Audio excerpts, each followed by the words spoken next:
¿Qué es la muerte? Un concepto y una palabra tan definidos y tan nebulosos a la vez. Y es que la palabra muerte nos da la idea de que algo se termina. Incluso la realidad de que nosotros o nuestros seres queridos también morimos o vamos a morir algún día nos parece un hecho natural. Pero cuando se nos presenta la realidad de que nosotros o los nuestros estemos por morir, lo consideramos como algo intratable, innombrable y hasta nos causa escozor, preocupación y temor. En Occidente hemos hecho de la muerte un problema existencial de primer grado, pues muchas veces nos preocupamos y tememos más a morir que por ocuparnos en vivir. El solo hecho de tomar conciencia de nuestra propia muerte inicia en nosotros un sentimiento de preocupación, temor y angustia cada vez más presentes. Aunque el concepto de muerte aún está desprovisto de conciencia, despierta respuestas de protección y cuidado tanto en sí como hacia otros.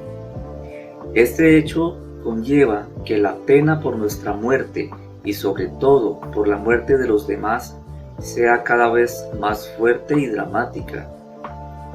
El duelo o luto se torna mucho más potente y triste.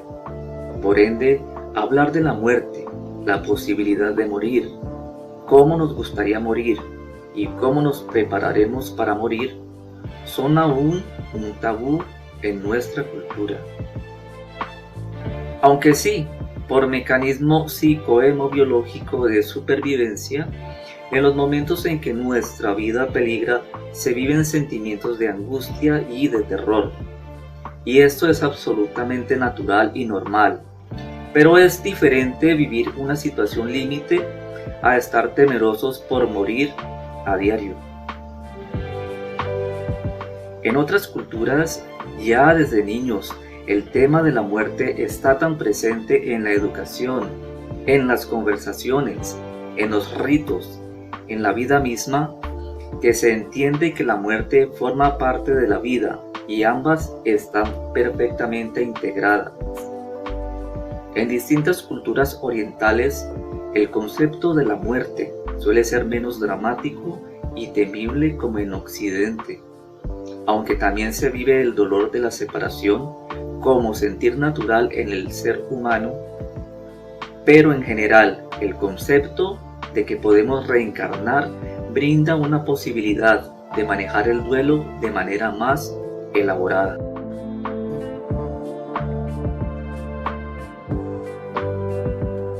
En general, el duelo está asociado a una pérdida, y en la vida podemos experimentar diversas pérdidas tales como el despido del empleo, una ruptura amorosa, un fracaso profesional, una ruina económica, una amputación o cirugía, un diagnóstico incurable, etc.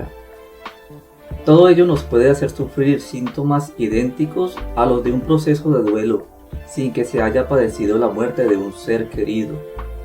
El duelo es el proceso por el que cada ser humano experimenta una pérdida que varía en intensidad según el suceso, la edad, el género, el vínculo afectivo, el nivel de apego, el sentimiento de culpa y la fortaleza emocional y mental. Todos estos factores influyen en la elaboración y superación del duelo.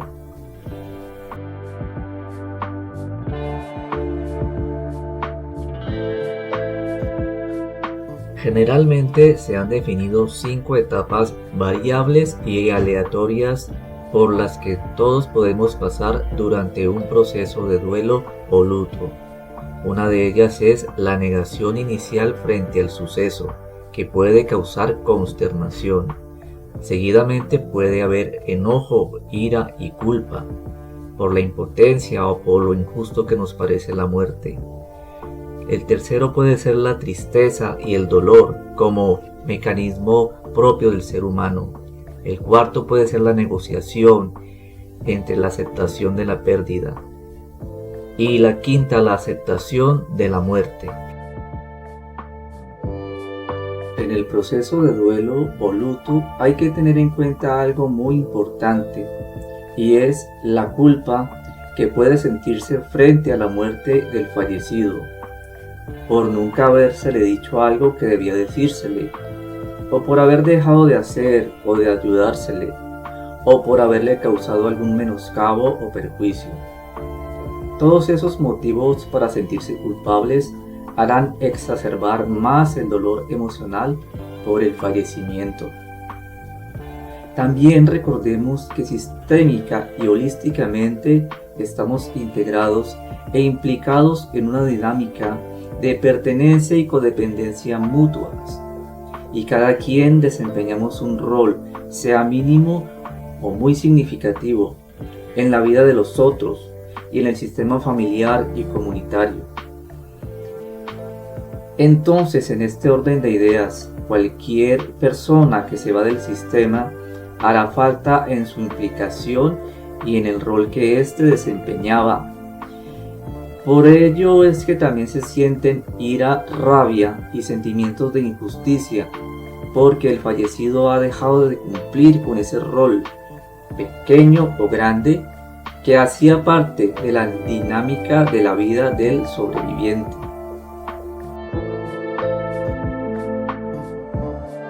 Durante el duelo por fallecimiento se presentan algunas manifestaciones normales, como sentimientos y emociones exacerbados muchas veces, sensaciones físicas y malestares, pensamientos y cogniciones intrusivos y obsesivos que pueden conllevar a conductas y tendencias de comportamiento.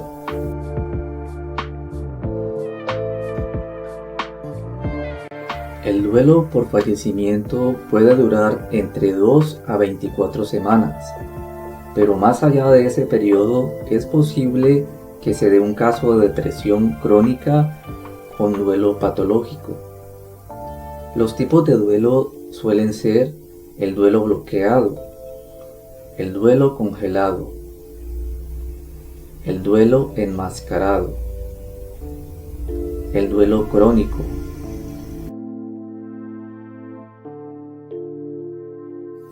el duelo patológico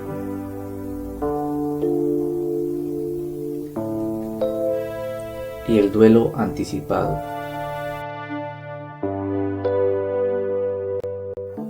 La finalidad del duelo tras un fallecimiento es recuperarse de la manera más saludable en el tiempo más corto posible y alcanzar en ese tiempo el equilibrio emocional sin transitar de un duelo normal a un duelo patológico. Así nos hayamos preparado, podemos reaccionar de manera diferente a como esperábamos, presentando signos mentales, emocionales y conductuales. Estos pueden modificar nuestra cotidianidad por lapsos variables, donde se manifiestan pensamientos, emociones y conductas exageradas. En este caso se requiere de la ayuda profesional psicoterapéutica. Se proponen 5 labores para procesar y elaborar, además para superar el duelo.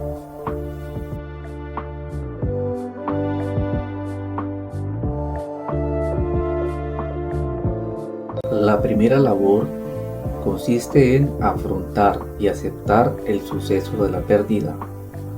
Todavía se presenta incredulidad, y los rituales como la velación, el sepelio y los oficios religiosos pueden ayudar a la toma de conciencia del suceso. Personas allegadas pueden ayudar al doliente a la aceptación.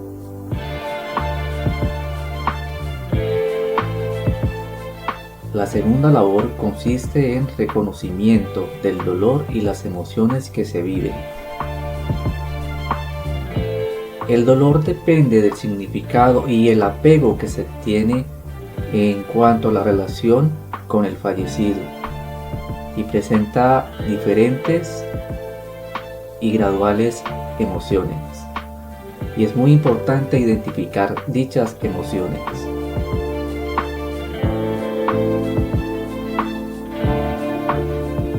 La tercera labor consiste, como propuesta holística de muchos terapeutas, la elaboración del dolor con terapias florales y homeopáticas.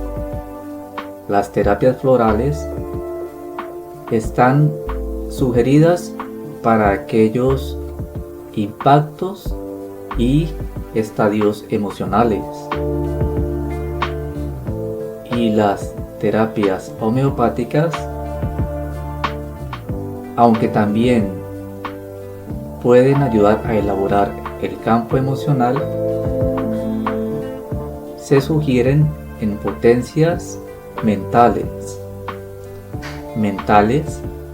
para que así puedan superarse los pensamientos e ideas obsesivas e intrusivas.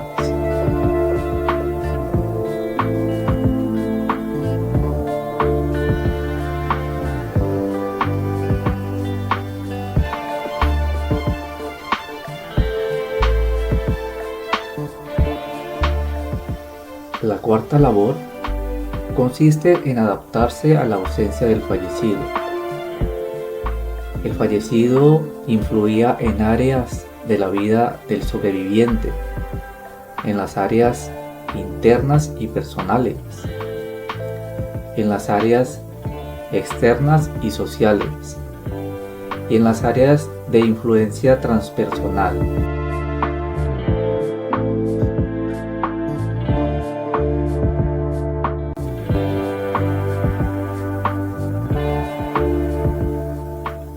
La quinta labor consiste en reubicar emocionalmente al fallecido para poder seguir con la propia vida.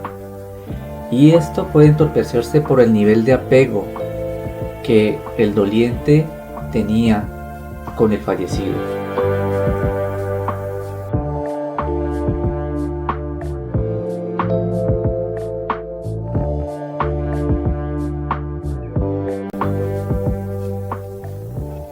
En caso de que se presenten ideas intrusivas, obsesivas, sentimientos, emociones exageradas, comportamientos fuera de lo normal que afectan la cotidianidad, se recomienda la ayuda psicoterapéutica.